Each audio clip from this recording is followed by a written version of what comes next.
Messi വിവാദത്തിൽ അന്വേഷണം ഉടൻ പ്രഖ്യാപിക്കുമെന്ന് മുഖ്യമന്ത്രി. റിപ്പോർട്ടിൽ ഗുരുതര കണ്ടെത്തലുകളാണ്. മുൻ സർക്കാരിന് ഒഴിഞ്ഞുമാറാനാകില്ല.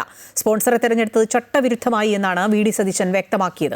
അൻഫ്രീഡ് ഡിസൂസ വാർത്തയുടെ വിശദാംശങ്ങൾ നൽകും. അൻഫ്രീഡ്, ആരാധകരുടെ ഒരു വികാരത്തെ വളരെ വലിയ രീതിയിൽ ചൂഷണം ചെയ്ത സംഭവമാണ് മെസ്സിയുമായി ബന്ധപ്പെട്ടത്. അതിന് ഉചിതമായ അന്വേഷണം നടക്കും എന്നാണ് ഇന്ന് മുഖ്യമന്ത്രി പറഞ്ഞത്. ഒപ്പം വലിയ ക്രമക്കേടുകൾ ആ റിപ്പോർട്ടിലുണ്ട് എന്നുകൂടി അദ്ദേഹം വ്യക്തമാക്കുകയാണല്ലോ. അന്വേഷണം ഏത് തരത്തിലാകാനാണ് സാധ്യത? മറ്റു വിവരങ്ങൾ?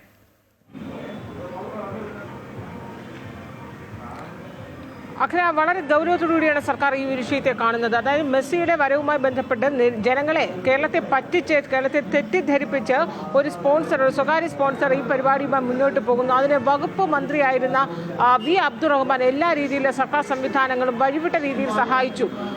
അതേ രീതിയിൽ ശരിവെക്കുന്ന ഒരു നിലപാട് തന്നെയാണ് മുഖ്യമന്ത്രിയുടെ ഇന്ന് വാർത്താ സമ്മേളനത്തിൽ വ്യക്തമാകുന്നത്. അദ്ദേഹം വ്യക്തമായി അല്ലെങ്കിൽ നേരിട്ട് അക്കാര്യങ്ങൾ പറയുന്നില്ലെങ്കിൽ കൂടി ആ റിപ്പോർട്ട് വളരെ ഗൗരവകരമാണ്. അതിൻ്റെ ഗൗരവത്തിൽ തന്നെയുള്ള ഒരു അന്വേഷണം, ഉചിതമായ ഒരു അന്വേഷണം തന്നെയാണ് സർക്കാർ കാണുന്നത്. സമഗ്രമായ ഒരു അന്വേഷണമാണ് സർക്കാർ ആലോചിക്കുന്നത്. എന്നാൽ ആ റിപ്പോർട്ട് കയ്യിൽ കിട്ടിയതേ ഉള്ളൂ. 2 ദിവസം മുമ്പ് കിട്ടിയ റിപ്പോർട്ടിൽ ഉടനടി ആ റിപ്പോർട്ടിൽ എന്ത് അന്വേഷണം എന്ന് സർക്കാർ തീരുമാനിക്കാനാവുകയില്ല. ആ റിപ്പോർട്ട് വിശദമായി പഠിക്കുകയാണ്.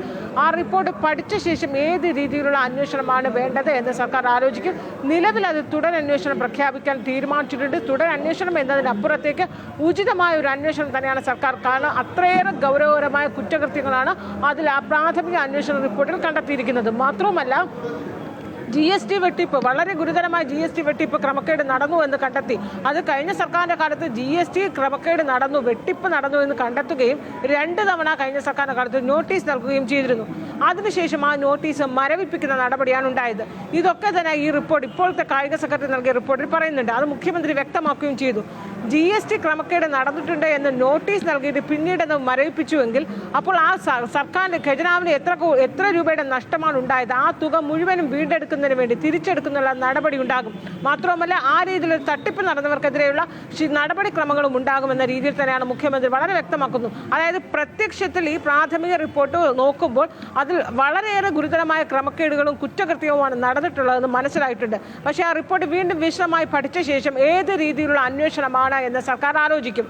അതോടൊപ്പം തന്നെയും അതിൽ ദേശീയ അന്വേഷണ ഏജൻസികൾക്ക് വിടണമെന്നൊരു ശുപാർശ കൂടി കായിക സെക്രട്ടറി നൽകിയിട്ടുണ്ട് ആ റിപ്പോർട്ടിൽ. കാരണം സാമ്പത്തിക ഗുരുതര ക്രമക്കേടാണ്. മാത്രമല്ല, ഇതിനകത്ത് ഓരോ ദിവസം കഴിയുമ്പോഴും വളരെ കൂടുതൽ വെളിപ്പെടുത്തലും കൂടുതൽ തെളിവുകളും, കായിക മന്ത്രിയായിരുന്ന വി അബ്ദുറഹ്മാനെ കുരുക്കിലാക്കുന്ന കൂടുതൽ തെളിവുകളാണ് പുറത്തു വരുന്നത്.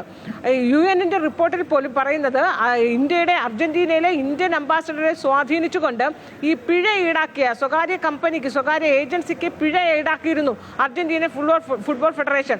ആ പിഴ പിൻവലിക്കണമെന്ന് ആവശ്യപ്പെട്ട്, അതായത് $3 മില്യൺ ഇന്ത്യയിലെ ഏറെക്കുറെ 3 കോടിയോളം ഇന്ത്യൻ രൂപ വിലമതിക്കുന്ന പിഴയായിരുന്നു. ആ പിഴ ഒഴിവാക്കണമെന്ന് ആവശ്യപ്പെട്ട് അന്നത്തെ കായിക സെക്രട്ടറിയായ APM മുഹമ്മദ് ഹനീഷ് ഒരു ശുപാർശ കത്ത് ഇന്ത്യൻ അംബാസഡർക്ക് നൽകിയിരുന്നു. അപ്പോൾ ഈ രീതിയിൽ സർക്കാർ സംവിധാനങ്ങളെ സ്വകാര്യ ഏജൻസിക്ക് വേണ്ടി, സ്വകാര്യ സ്പോൺസർക്ക് വേണ്ടി വഴിവിട്ട രീതിയിൽ സഹായിച്ചു എന്ന വെളിപ്പെടുത്തലൊക്കെ വരുന്നുണ്ട്. ഇതുകൊണ്ടാണ് ഇത് ഒരു സംസ്ഥാന സർക്കാരിൻ്റെ മാത്രം അന്വേഷണ പരിധിയിൽ ഇത് ഒതുങ്ങുമോ? അപ്പോൾ മുഖ്യമന്ത്രി അത് വ്യക്തമാക്കുന്നത്, നിലവിൽ ഇതിൽ സർക്കാർ അന്വേഷിക്കും. സർക്കാരിൻ്റെ സംവിധാനങ്ങൾ വെച്ച് സർക്കാരിൻ്റെ ഏജൻസി അന്വേഷിക്കും. ആ അന്വേഷണത്തിൽ സമഗ്രമായ ഒരു അന്വേഷണം നടത്തുമ്പോൾ അത് മറ്റ് ഏജൻസികൾക്ക്, അതായത് കേന്ദ്ര സർക്കാരിൻ്റെ ദേശീയ അന്വേഷണ ഏജൻസികൾക്ക് വിടേണ്ടതുണ്ട് എന്ന്, അതിൻ്റെ ഗൗരവ സ്വഭാവം കണക്കിലെടുത്ത് അങ്ങനെ വിടേണ്ടതുണ്ടെങ്കിൽ അത് അപ്പോൾ തീരുമാനിക്കും. നിലവിൽ എന്തായാലും ഈ വിഷയത്തിൽ ഗൗരവകരമായ അന്വേഷണം സംസ്ഥാന സർക്കാർ തന്നെ നടത്തും. അതൊരു ഉന്നതതല അന്വേഷണം തന്നെയാണ് ഉണ്ടാവുക. അതിനുള്ള നീക്കം തന്നെയാണ് നടത്തുന്നത്. എന്തായാലും ഉടൻ തന്നെ അന്വേഷണം ഉണ്ടാകുമെന്ന്, അന്വേഷണം പ്രഖ്യാപിക്കുമെന്ന് മുഖ്യമന്ത്രി അറിയിച്ചിട്ടുണ്ട്. വിശദമായി തന്നെ ആ റിപ്പോർട്ട് പഠിച്ചിട്ടുണ്ട്. പഠിച്ചതിന് ശേഷം തീരുമാനം ഉണ്ടാകുമെന്ന് മുഖ്യമന്ത്രി പറയുന്നു. മാത്രമല്ല, ആ പ്രാഥമികമായ കണ്ടെത്തലിൽ തന്നെയും ഇത്രയേറെ ഗുരുതരമായ GST തട്ടിപ്പടക്കമുള്ള ഗുരുതരമായ ക്രമക്കേടുണ്ട് എന്ന് മുഖ്യമന്ത്രി പറയുകയാണ്. അതേസമയം 1 രൂപ പോലും നഷ്ടപ്പെട്ടിട്ടില്ല, ഖജനാവിൽ നിന്ന് 1 രൂപ പോലും പോയിട്ടില്ല എന്നാണ് അബ്ദുറഹ്മാനും ഒപ്പം തന്നെ അന്ന് മുഖ്യമന്ത്രിയായിരുന്ന പിണറായി വിജയൻ ആവർത്തിച്ച് പറഞ്ഞുകൊണ്ടിരുന്നത്. അത് മുഴുവനും കളവാണ്, അല്ലെങ്കിൽ അത് മുഴുവനും തെറ്റാണ് എന്ന് പറയുന്ന റിപ്പോർട്ടാണ് കായിക സെക്രട്ടറി നൽകിയത്. അത് മുഖ്യമന്ത്രി സ്ഥിരീകരിക്കുകയും ശരിവെക്കുകയൊക്കെ ചെയ്യുന്നുണ്ട്. അപ്പോൾ എല്ലാ രീതിയിലും ഒരു സമഗ്രമായ അന്വേഷണം തന്നെയാണ് ഇതുമായി ബന്ധപ്പെട്ട്, കായിക വകുപ്പ് സെക്രട്ടറിയുടെ റിപ്പോർട്ടുമായി ബന്ധപ്പെട്ട് ഉണ്ടാകുക.